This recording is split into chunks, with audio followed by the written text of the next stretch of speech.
So the first community question is, no Ghostbuster 2 logo to be found. Was this intentional, or is it something you're saving for later? We planned on doing a bunch of patches, and then we started to realize the ramifications all of the patches. So we chose to just keep the OG, and we could come up with like something, but it was one of those things where it's once again it's like, hey, we should be able to switch between literally these two patches. Like, okay, well, it takes about 2 weeks to make a UI system. It takes X, Y, and Z, and it takes all of those The things. So it's Sony like, approval too with the yeah, patch. so it was one of those things where it's like, just being able to switch between those two patches was a lot of work.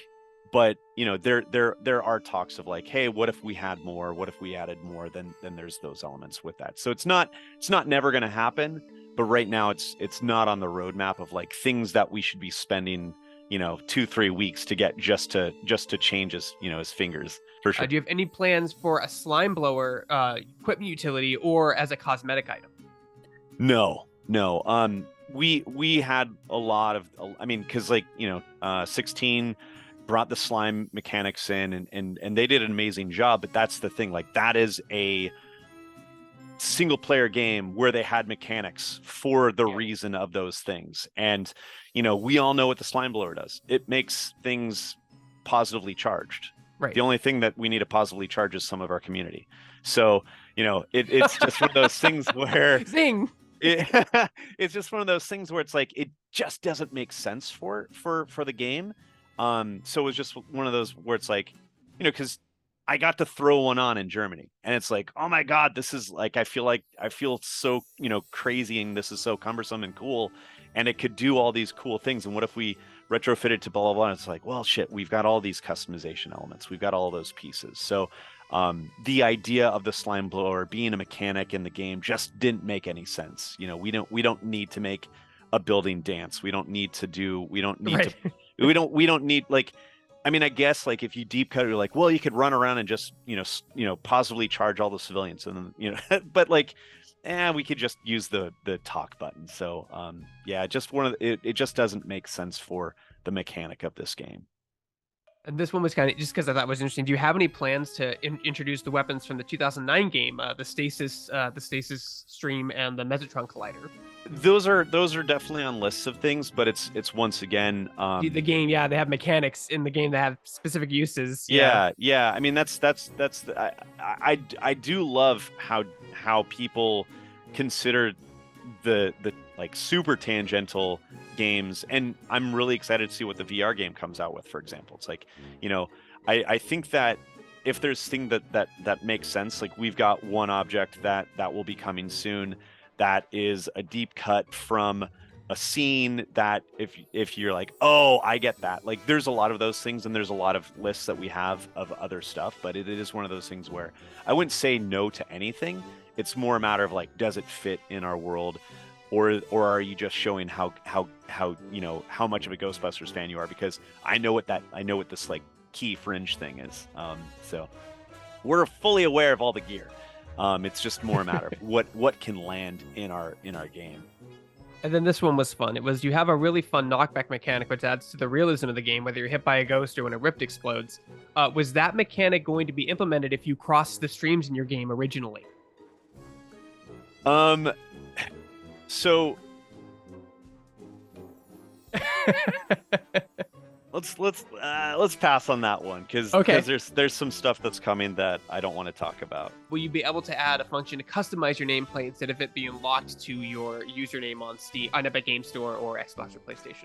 Yeah, so we've got the custom name tags, and they're a bunch of bespoke name tags that you'll be able to choose from and unlock and all of that fun stuff. And so those will be deep cuts and canon elements and a bunch of just throw-ins for the sake of not having super killer 6927 PlayStation, right? And toxic, it's just like, yeah. and so it's one of those things where it was of course on the list, but it was just like, oh crap, we could get that in, and then this thing becomes less polished. And so that's in this next patch.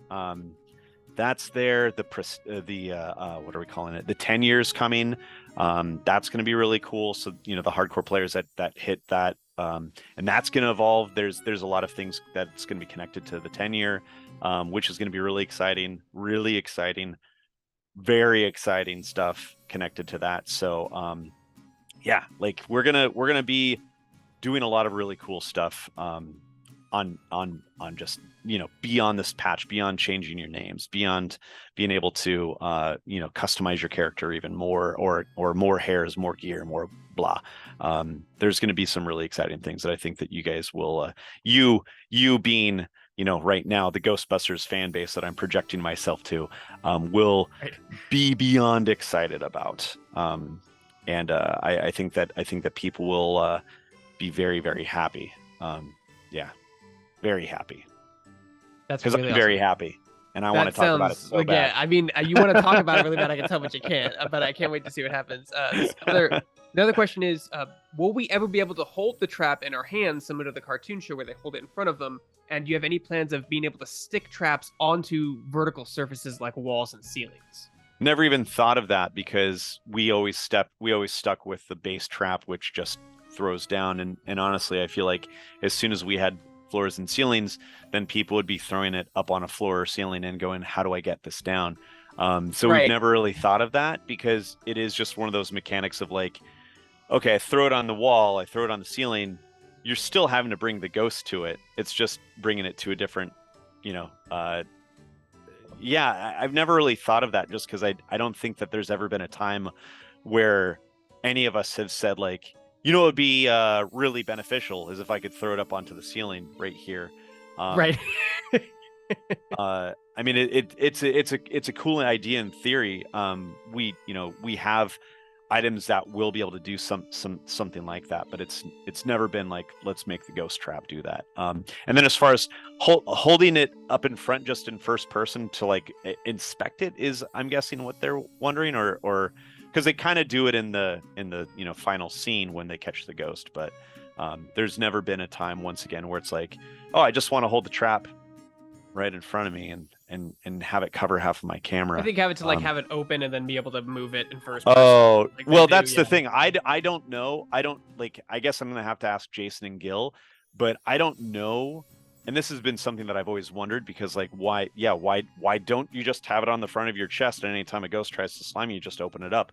I feel like the opening of that trap and that beam, I feel like that is sucking, and there's some sort of velocity and something like that I feel like if you opened it while holding, it would probably shoot out of your hand, or it could do a lot of damage to you. Like, you know, if we get into like, let's talk about Ghostbusters science, Right. Yeah. maybe I need to like ask Jason and Gil and see if Adam Savage could figure out like how to myth bust it or something like that. But I think it comes yeah. to because like Kylie in Extreme Ghostbusters could throw her trap and it would stick to surfaces like the ceilings and stuff. She could throw it anywhere. So that was, I think that's probably where they're getting from too. No, it's an awesome idea. It's just I've never thought that we've needed to do it. But also I know how video games work, where I'm going to throw it and now it's going to be jittering on a bar, you know, until the end of time, and everyone's gonna be like, that game looks broken now. So it's definitely, you know, choices of game development are you know, flat surfaces are really good, other surfaces are really bad. So yeah, that's kind of why we've chosen that. Yeah, I think someone was complaining about why can't we throw our traps over railings. I was like, because it would do that. Like, there's no the cord is not actual, like it's not an actual working cord. Like, yeah. And I mean, it is one of those things where I do love when people point out those things, and it's like, it's also a video game. Just gotta remember that part. So one of the questions is, do you plan on, and like I said, Jordan might have addressed this during his stream. I was watching while I was working, but do you guys plan on addressing any kind of transbox system for people who want the OG packs or want their pack to look a certain way, but maybe don't like the status all the of customization and everything like that? Pass for now. You have lots of voices in your game. Do you have any plans to add more voices? We've seen the voice of Janine on Twitter reach out to you guys, and little tease there. It's that slippery slope. Like, I want to figure out what we can do with her. I want to figure out what we could do with other people. But as soon as you add one, then everyone wants all. Senior Hall, and they went like, and they want all the other ones. So it's a really tough one. Like, you know, it's we're trying to figure it out, because like we don't want to do any paid product in it, because I just don't think that, once again, I don't want a kid coming in and saying like, hey, I want $5 because I want this thing, and it's like, this game is supposed to be as family friendly as we can. Like, we want it to make Ghostbusters a good, wholesome, fun experience that doesn't have all of the hidden fees. And so, if every single person is based off of like they tweet at us and we figure out how to do something and we figure it out, then that's fine. But I just feel like as soon as we add a Janine, or if we add, like we add Ray's voice, we add Ernie's voice, who are you going to ask for next? Like, it's just one of those things where it just becomes that slippery slope, and that that thing where it's like, we thought like, okay, everyone wants Arnold. As soon as we added Arnold, everyone's just like all of the other people, and luckily enough, everyone died that they were asking for. So it's like, this technically doesn't make sense, but with Ghostbusters, it's definitely one of those elements that we're trying to figure out that balance with everything. And I personally, like, we all would love it, but it is one of those things where there are Ghostbusters that will never be able to be a part of this, sadly. So it is just one of those elements of just kind of like managing expectations with as much as we possibly can. Well, that's the last question is, are you planning to continue the story? And like how, like, can you get, like, you can't obviously give a time frame, but can you give us an idea of when the story will continue? No. Anything is possible. Anything is possible. Anything is possible. I mean, we had an amazing time with the story. We didn't know, I mean, we still haven't we don't know what's going on in Firehouse. We don't know what's going on with any of the other things that are announced. So we did what we felt we could do. Do we want to do more? Of course we do. Of course we do. When that's going to happen, I don't know. I cannot say. But I do think that there will be, there's multiple scripts, there's multiple things, there's multiple like can we do's. And if we could do a fraction of it, even if it's just simple, like, spare time, whatever, I'm beyond excited about it. So yeah, I mean, like I said, this game's not done. We've got the entire team working on it for the next year, which is really exciting. So we have a lot of people that are beyond excited about what we're doing, what we're adding to it, how we're moving forward with the project as a whole. So it is really, really fun. And then, not having the mandate of like, okay, how do we keep on adding more microtransactions, or how do we keep on doing X, Y, and Z? Not being there allows us to be very pure of what we want to do and how we want to do it as fans, which is really exciting. And then my last question is just how can fans like me for the game support your game? Because we said usually we could buy stuff from microtransactions to show you that we enjoy something, but it's all free. How can we continue to support your game to make sure that you can keep creating new ghosts, new cosmetics, new equipment, new levels? Like, how can the community help you guys achieve that goal, so this is a long-term 10-year game that lasts forever? I mean, really, if you're talking about support, it's following our social, being on our Discords, bringing up issues, bringing up things, but also getting your friends to play with you. I mean, we built a really fun game for friends to play together. That's the biggest thing. So I'd rather have someone going and buying their buddies some Ghostbusters, Spirits Unleashed games for Christmas, versus like throwing the money into the game to just and like, oh, now I look cool. You're going to be able to play the game and show that you're playing the game to look cool. I feel like that's the big thing. And honestly, the funniest part about this game is like so many people worked on all of this customization, but every time I play, it's like, level hundreds, and they're all just stock gray suits because they're such purists, and I love it. And so it's like, fuck, we need to make more shoes.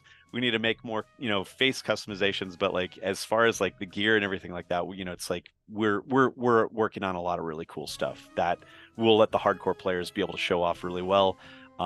But as far as support, it's, help us make the game better. Tell your friends to get it for your friends, get your friends to play it. help out, if you are loving it and if you are having a lot of fun and if you are good at it, maybe look at the leagues play. Like, that's not ours. That's just, fan community stuff. And I never thought I would hear people talking about certain things or saying I'm a da-da-da main or like, just like, here's my strat for a basher. And so it's like, for me, that's the exciting part is getting the community to grow and growing the community and having a positive community, which is pretty amazing. Like, it really is there's like, always people yeah. people that are angry about stuff, and I understand that, and it's we take it with a grain of salt. We understand what people feel.